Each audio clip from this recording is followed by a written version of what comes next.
Hello बच्चों, चलिए प्रश्न को पढ़ते हैं। तीन संधारित्र के संयोजन से न्यूनतम, यहाँ पे लिखा हुआ है न्यूनतम धारिता प्राप्त करने के लिए उन्हें किस क्रम में जोड़ा जाएगा। तो इस प्रश्न को समझने के लिए सबसे पहले प्रश्न की मुख्य अवधारणा को समझेंगे। तो यहाँ पे लिखते हैं मुख्य अवधारणा। मुख्य अवधारणा। तो सबसे पहले हम क्या देखते हैं, सबसे पहले हम देखेंगे यहाँ पे संधारित्र का समांतर क्रम संयोजन और श्रेणी क्रम संयोजन। तो यहाँ पे लिखेंगे संधारित्र का समांतर क्रम संयोजन क्या होता है। संधारित्र का समांतर क्रम संयोजन, संधारित्र का समांतर क्रम संयोजन। तो अब ध्यान से देखिए, अगर हम संधारित्र को समांतर क्रम में लगाते हैं तो समांतर क्रम में लगाने का मतलब, ध्यान से देखिए, यदि भी विभव हम क्या करते हैं, समान रखते हैं, तो यह जो स्थिति होती है समांतर क्रम संयोजन की स्थिति कहलाती है। अब इसमें हमने क्या किया, सभी संधारित्र को एक ही विभव से हमने यहाँ पे जोड़ दिया है। सभी संधारित्र को हमने क्या किया, एक ही विभव से हमने जोड़ दिया। ठीक है, मान लेते हैं इसकी धारिता C1, C2 और इसकी धारिता C3 है। तो हम क्या देखते हैं, हम देखते हैं कि इनकी तुल्य धारिता क्या हो जाएगी, तुल्य धारिता हो जाएगी C1 plus C2 plus C3, क्योंकि हम समांतर क्रम संयोजन कर रहे हैं। अब ध्यान से देखिए, यदि हम ऐसा मान लें कि C1, C2 और C3 क्या है, बराबर है, यदि हम मान लें कि C1, C2 और C3 बराबर हैं, तो हम क्या देखते हैं कि इनकी तुल्य धारिता क्या हो जाती है। अगर ये C और C, इसको हम मान लेते हैं C है, तो C plus C plus C इसका मतलब कितना हो जाएगा, 3C। ठीक है, तो यहाँ पे हमने देखा कि तुल्य धारिता क्या हो गई। अगर एक की धारिता C है तो हमने देखा समांतर क्रम में तीन संधारित्र लगाने पे इनकी धारिता 3 गुनी हो गई। अब समझते हैं श्रेणी क्रम संयोजन। तो यहाँ पे ये पहला है, अब दूसरा देखते हैं श्रेणी क्रम संयोजन। श्रेणी क्रम संयोजन तो क्या होता है श्रेणी क्रम संयोजन।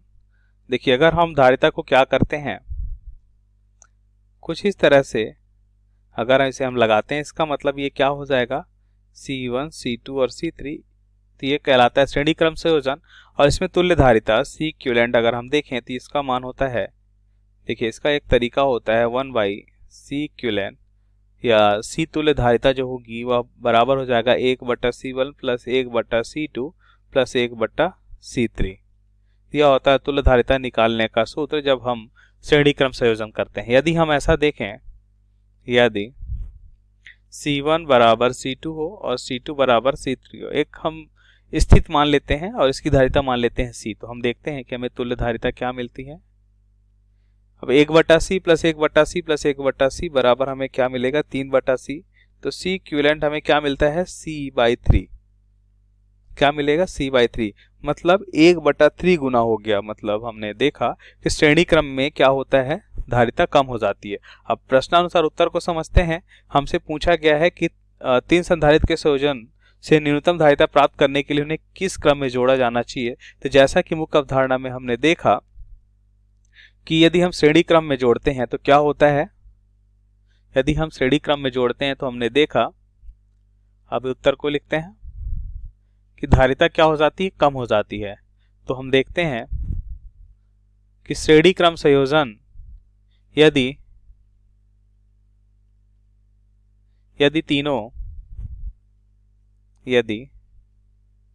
तीनों संधारित्रों को श्रेणी क्रम में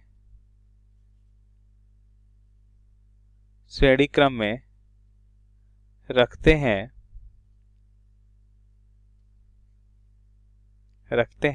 तो इनकी धारिता क्या होगी, न्यूनतम होगी। इनकी धारिता न्यूनतम होगी, क्योंकि हमने देखा अगर हम तुल्य धारिता, जैसा कि हमने मुख्य अवधारणा में देखा कि जो तुल्य धारिता वो क्या हो जाएगी, इसका जो सूत्र होता है श्रेणी क्रम के लिए वह होता है 1/C1 plus 1/C2 plus 1/C3।